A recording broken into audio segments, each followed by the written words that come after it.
صباح الخير، صباح الفل على أحلى متميز، وأهلا بيكم في قناتي قناة ماما سوزة. قلت لكم البسين ده هي... هيشتغل في شهر 6 أو يخلص في شهر 6. العيد عدى وهم برضو بيشتغلوا، جم النهاردة عشان احنا صباحية العيد، جم يشتغلوا فيه.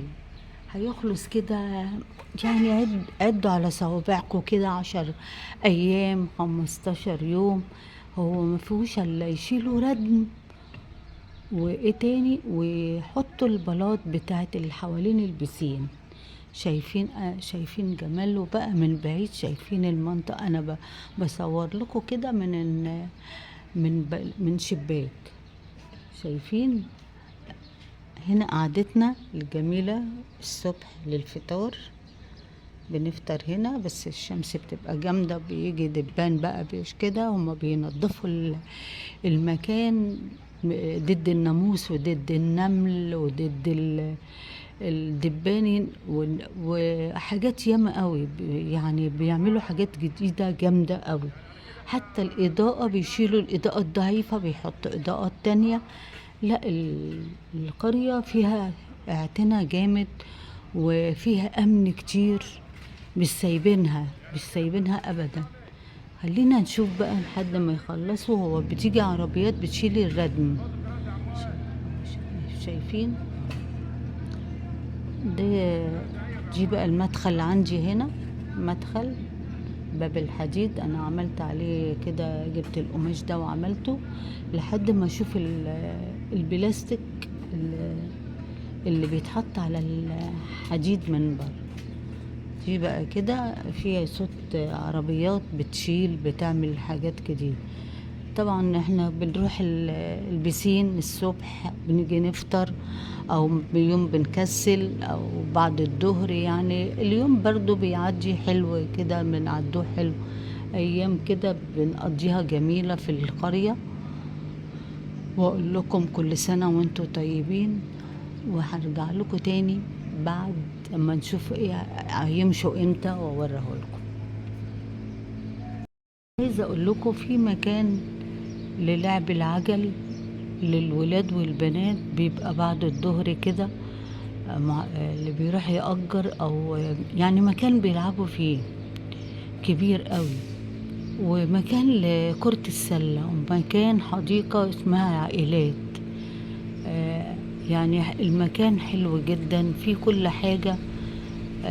في مسموح في حاجات تعمليها، مسموح ومش مسموح في حاجات تعمليها ما تعملهاش. يعني فيها حاجات حلوة قوي. انا هنا هاخد جولة تحت، اوريكم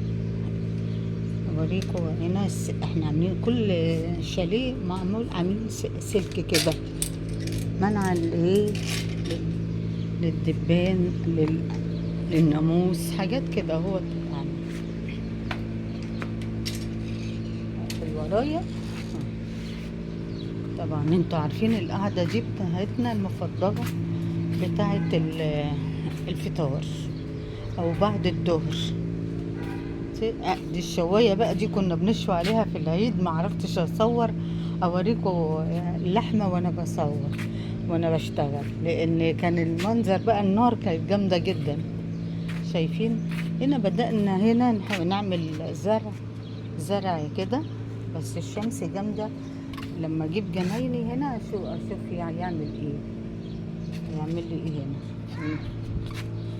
تمام. بس المكان حلو جدا يعني. انا بقى عايزه اعمل كده اهو حوالين الحديد، يبقى يجيب ضوء غامق شويه عشان الدبان ما يخشش. دي اخرنا كده، اخرنا لحد السور ده. يعني كل ده تبع الشاليه، كل ده تبع الشاليه. شايفين هنا حنفيه بننضف بيها، بنعمل بيها الارض، بنزقي بيها الزرع. اللي جاي من البسين او البحر بياخد بيغسل فيها قبل ما يخش برملته. شايفين منظر حلو برضو وراحة نفسيا، تقعدي كده تنسي مشاكلك، تنسي الدنيا. فجميلة جميلة جدا جدا. شايفين القرية هي كده، شايفين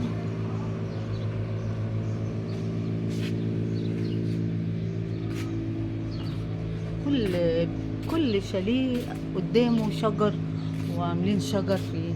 ولسه هنا برضو هينظموا الشاليه كويس قوي قوي بالنسبة لهنا كده. ده كده